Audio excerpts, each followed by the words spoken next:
One more topic that we have to study is about the transportation. Transportation comprises freight services together with the supporting and auxiliary services by all models of transportation like rail, road, air and sea for the movement of goods and international carriage of passengers. So you know, see, like for business, like the products that we are getting in our market is not produced in the Haria itself. You know, it is coming from all throughout the world. So it has to be brought. So for that purpose, we need a transportation facility. So normally, if it is within the country, if it is produced, we can transport it through road or rail. And if it is from other country, so mainly like we are getting products from some other countries, importing products from other countries. So those products are coming with the help of like a ship or a aeroplane, air services, air or water means of transportation is used. Okay. So this one you are very much familiar about that, you know. So just to go through it, you can understand that. Next you have to study is about warehousing. Storage has always been an important aspect of economic development. The warehouse was initially viewed as a static unit for keeping and storing goods in a scientific and systematic manner so as to maintain their original quality, value and usefulness. So warehousing is the facility provided for storing the products. Like as I told you, the products which we are using is not produced now. You know, so the products which we are using is produced maybe 1 month or 2 months or many months before. And there is products like winter clothes. Now there is a huge demand for winter clothes now. You know, so like now some winter clothes shops are not started, and it will be coming up in the after few days. This will be coming. More amount of winter clothes will be approaching in our market. But do you think that they are produced now itself? No. Now, see, like in this winter season is over, so like from January onwards, they will start producing, these companies also who are producing these winter clothes, they will start producing the winter clothes for the next year. You know. So once if like in the month of January, if a winter clothes is produced, that has to be stored for around 10 months time. Okay. So for that there is a warehouse is required. There is a storage facility is required. Okay. Go down, sir. So there are different types of warehouses. First one is a private warehouse. Private warehouses are operated, owned and leased by a company handling their own goods, such as retail chain stores or multi-brand, multi-product companies. As a general rule, an efficient warehouse is planned around a material handling system in order to encourage maximum efficiency of a product movement. So private warehouse means like if I am having a shop and I am having my own warehouse also. Okay, so I am storing my own products in that warehouse. That is called private warehouse. Or like a Reliance company is there, or a Tata company is there, so they are using their own products in their godown. So that is called a private warehouse. Do you understand? So if one company is using their own warehouse for their own purposes, that is called private warehouse. And public warehouses are warehouses can be used for the storage of goods by traders, manufacturers or any member of the public after the payment of a storage fee or charges. The government regulates the operation of these warehouses by issuing licenses for the private parties. So public warehouse means it is a type of a warehouse where anybody can come and store these products. Okay, like means like we are having a space there. We are having like this like classroom, like this much space is there. But anybody can store the products in that. So there will be it is made available for everyone. Okay, that is called a public warehouse. Means it is operated maybe by a government or maybe by a private person. So government is controlling by giving license to these members. Okay, so they can store, anybody can store this product by paying a fee. You have to pay the fee according to the size of the product as well as how much time you want to store the product. Okay, based on that you will have to make the payment. That is about a public warehouse. Next one is a bonded warehouse. Bonded warehouses are licensed by the government to accept imported goods prior to payment of tax and customs duty. These are goods which are imported from other countries. Importers are not permitted to remove goods from the docks or the airport till customs duty is paid. Okay. These bonded warehouses are there at the airports or the seaports. Okay. So when we are bringing products from other country, like if we are importing products from other country, we have to pay the excise duty. Import duty has to be paid. So this duty, until and unless you pay the money, we cannot take the products. So what happens is that, like if a person is ordering products from other country, and the ship has come, and they will keep these products in the bonded warehouse. And when the owner goes and pay the duty, then after that he will be able to collect the things. So for the time, sometimes these type of products are there. So like some products when they come, they will be in such a way that the business may be lost, and they may not be able in a situation to pay the customs duty. So that time what happens is that the product will be remaining in the bondage warehouse, and they will have a limitation is there, like some 3 months time. So they will be storing these products in 3 months time there. After 3 months, if the person has not collected the product, then they will sell this product in the open market, like they will sell like auction, like they will conduct it. Okay, so then they sell these products, and they collect the money of the the payment of this one. Now this next one is a government warehouse. These warehouses are fully owned and managed by the government. The government manages them through organized setup of in the public sector, for example, Food Corporation of India, State Trading Corporation, and Central Warehousing Corporation. So this is a government warehouse, means it is. So there is a slight difference between public warehouse and a government warehouse. Okay, public warehouse means it is owned and operated by a private person, but anybody can store the product there. Understood? But government warehouse means that also is a public warehouse, but it is owned and operated by a government company. Understood? So that is called a government warehouse. And a cooperative warehouse.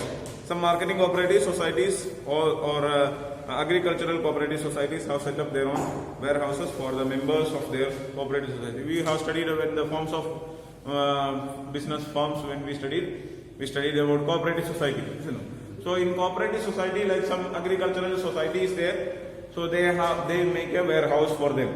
So the members of that, see, like if all of them are cultivating wheat and they don't want to sell the product at that time, but they don't have individual customers are there, they don't have space to store this much amount of wheat, so they make a warehouse for everyone, and they will be storing their own products, and for payment for that storing the things, they will have to pay a very less amount of money, like rent, like they have to pay.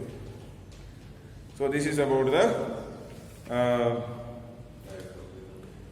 types of warehouses. So what time is the period?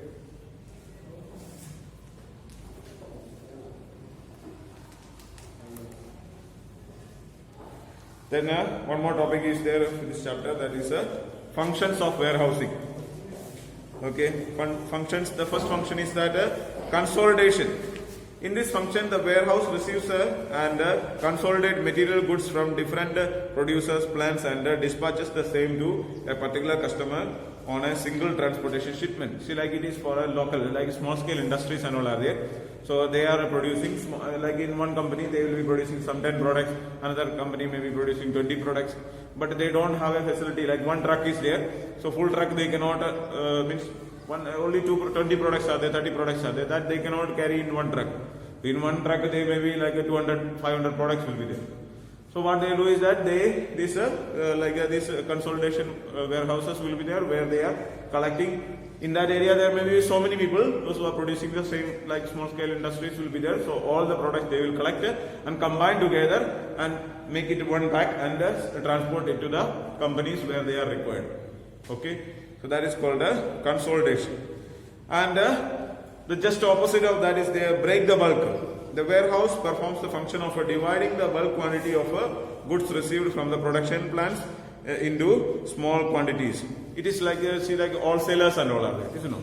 So there is like in Basti, if there are a wholesaler is there, so there will be a wholesale warehouse will be there, break the bulk will be there. So one container full of products are coming there. So they download all the products there, and they make it into small parts and send it to different areas. Okay, in Basti all the product will come. So from there they will, like if 500 products are coming there, some 50 products are sent to Basti area, in Haria, some 50 is sent to maybe Gorakhpur side, some 50 to Khalilabad, so different areas they are sending like that. Okay, so bulk product is coming and they divide it into small sectors and dividing it, distributing it. That is called a break the bulk. The next one is called a stockpiling. The next function of a warehousing is the seasonal storage of goods to select businesses. Goods or raw materials which are not required immediately for sale or manufacturing are stored in warehouses. They are made available to the business depending on the customer's demand. So as I told you, like winter clothes are there. So winter clothes is only required like this 3 months time. Okay, November, December, January, only this much time the winter clothes are required. Isn't it? But these products are produced all throughout the year. So they have to store these products. That is called stockpiling. In January they will produce the product and they will store it. February they will produce the product and they will store it. And all together, and when it is required they will send the product to different places. Okay, that is there. Or another way of production is that like a wheat is there. Okay, so wheat cultivation is taken place only at one time, isn't it? So there are some particular time is there, harvesting season is there. At that time everywhere wheat is there. But at that time if you sell the wheat in the market, there maybe price will be less. So we will be storing this one. But wheat is used all throughout the year, isn't it? So we are using wheat every day. We need a wheat, and we are not purchasing like at the time of harvesting. We are not purchasing like 20 quintals of wheat we purchase and keep at home. Not like that, isn't it? We go to the market, 5 kilogram of atta we purchase and come, 10 kilogram of atta we purchase and come. So anytime when you go to the market, this atta is available in the market, isn't it? So how it is available? At the time of harvesting, they collect it and store it in a warehouse. Bulk, big warehouse will be there where they are storing in a very huge quantity. And they sell it in a different, like some 100 kilogram, 200 kilogram or 500 kilogram. Like that they will make it into atta and pack it in 5 kilogram packets or 10 kilogram packets and distribute it. Okay, so this is called a stockpiling. Distribution is not there, but keeping of these things for like seasonal products, they collect together and sell it for the other purposes. The next one is called value-added services. Certain value-added services are also provided by the warehouses, such as transit, mixing, packaging and labeling. Goods sometimes need to be opened and repacked and labeled again at the time of inspection by prospective buyers. Grading according to the quality and dividing goods into smaller lots is another function. So value-added services means that like there are some companies like a packaging machine is there or labeling machine is there. So all these machines are very huge, expensive machines are there. Okay, so there are some automatic packing machines and all are there which can pack like bottling and all, like this Coca-Cola, Sprite and all like that. They are packing. So this machine is a very huge one. Okay, or even biscuits are there. So biscuit manufacturing, like biscuit packets which we are getting, but it is not means some of the companies are producing biscuit without a human touch. Okay, so like one side atta is put, one sack of fully atta is put and other ingredients are put, and it will be fully all the making of biscuit full work is done, and at the other side there will be one full packet of biscuit will be coming. So such a way the machines are there. Okay. So these type of machines or this packaging may not be possible for all the small scale industries. They may not be possible. So they manufacture this product and they give in the warehouse. So in the warehouse there will be facility for packing the product. There will be facility for labeling the product, and for that they may have to pay some money. But these machines they purchase together and keep it. Okay. So many people will be coming, and for them this can be utilized. Then price stabilization. By adjusting the supply of goods with the demand situation, warehousing performs the function of stabilizing prices. So price stabilization means that like all throughout the year, as I told you, wheat is cultivated only at one time. But the price of the wheat remains almost similar all throughout the year. Isn't it? Anytime you go to the shop, you purchase 1 kilogram of atta, some 25 rupees or 24 rupees, you will get atta. Isn't it? Anytime it is there, all throughout the year, the same rate is there. It is not going up or it is not going down. Okay, but if you consider like cauliflower, so cauliflower, now this is started, so cauliflower started coming in the market. So now like some 40 rupees, 30 rupees price is there. After 1 more week or after towards the end of this month, if you go, you will get a cauliflower for 1 kilo, 10 rupees. Isn't it? The price will go down so much. And after that, again, when this season is over, sometimes the cauliflower is costing 60 rupees, 80 rupees like that. Isn't it? There's so much amount of price fluctuation is there. But for wheat, it is not happening. Why? Because wheat can be stored. You know, this cauliflower you cannot store it. Maximum 2 or 3 days you can store it. More than that we cannot store. And it is cultivated like a seasonal product. It is only one season it is able to be produced. Okay. So at that time the price will be higher. Means when the bulk production is there, or in the season the product will go down. Price will go down so much. But at off season the price will go high. But this is not taking place for the wheat because it can be stored in the warehouse. So warehousing is helping in the stabilization of price. Otherwise, if the warehousing is not there, then wheat also will be the same condition. At the time of harvesting, the price will go down so much. But at the non-harvesting season, the price will be very much high. Okay. Then next one is financing. Warehouse owners advance money to the owners on a security of goods and further supply goods on credit terms to customers.